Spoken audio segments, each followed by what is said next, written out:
picking up good vibrations. She's giving me the excitations. I'm picking up good vibrations. Hi everyone, today our topic is family stories. Now I know that every family has those tales that the grandparents or your aunts and uncles or even your parents might tell around the dinner table. And even though you've heard these stories 100 times, you still find yourself sitting at the table on the edge of your seat, waiting in anticipation for that punchline that you know is coming. Now, not only are these stories funny, but they're actually really important in keeping the legacy of the family alive. These stories may not be about World War II or any major life event, but they're still really important in helping us understand our family and to keep the tradition alive. So today I have my mom and my dad here with me to help paint a picture of a couple of events that have happened in their lives and maybe give you a better insight into some crazy family times that I've had over the years. The first story is about a Christmas party that my parents went to a few years ago and the debacle that ensued once they arrived at that party. Happy holiday, happy holiday, happy holiday, while the merry bells keep ringing, happy holiday to you. So, it's our neighborhood Christmas party. We got an invitation. I determined what the date was and put it in my mind and threw out the invitation. So the day of the Christmas party comes, I make the appetizer, and my husband and I get ready to go over to the party, which is actually right at our neighbor's. It's cold. We're walking out the street. My husband comments on so many cars, and I wasn't thinking anything about it, just thinking, okay, it's a neighborhood party, and it's cold, so people are driving to this party. We walk up to the party and look in, and there's lots of people around. My husband is a little nervous because it's nobody that he recognizes. I, being who I am, just said, poo-pooed him, said, well, let's just go in. We opened the door, walked in, didn't recognize anybody. And our neighbor comes over and asked us what we were doing here. We said we were here for the party. And he laughed and he goes, that was last night. Tonight's my work party. I handed him the appetizer and backed slowly out the door. My husband was mortified, and I was surprised that he didn't just run home. Needless to say, I am now made to put everything on the calendar so that this doesn't happen again.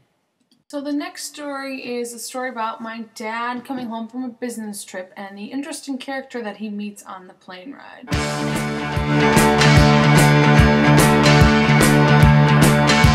Ever since 9/11, the underwear bomber, the shoe bomber, etc., I've been a little nervous to fly, but this summer I was getting on a connecting flight in Dallas, hopped on the plane, got in my aisle seat, and next to me was this little guy with a big heavy leather coat on, and it seemed odd to me because it was really hot.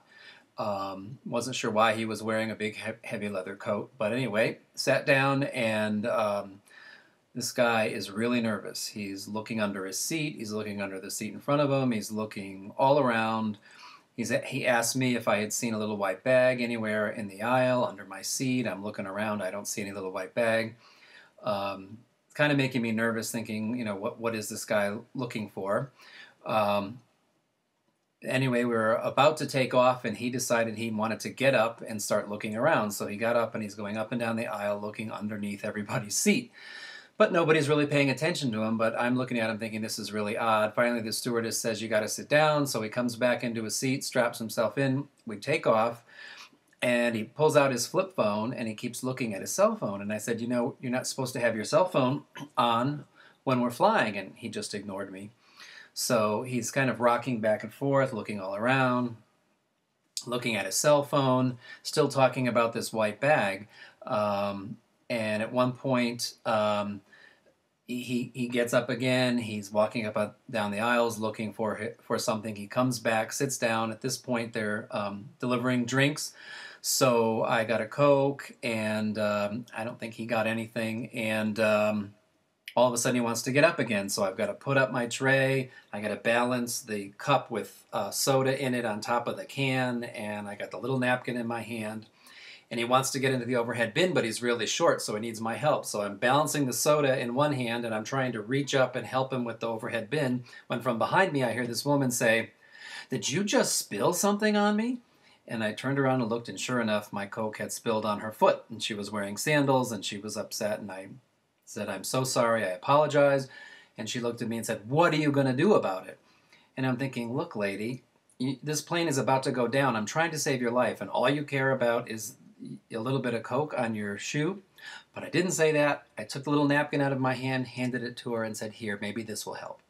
Went back, helped him get his suitcase down, or his carry-on bag. He goes rifling through it. He finds some little white bag, and he sits down.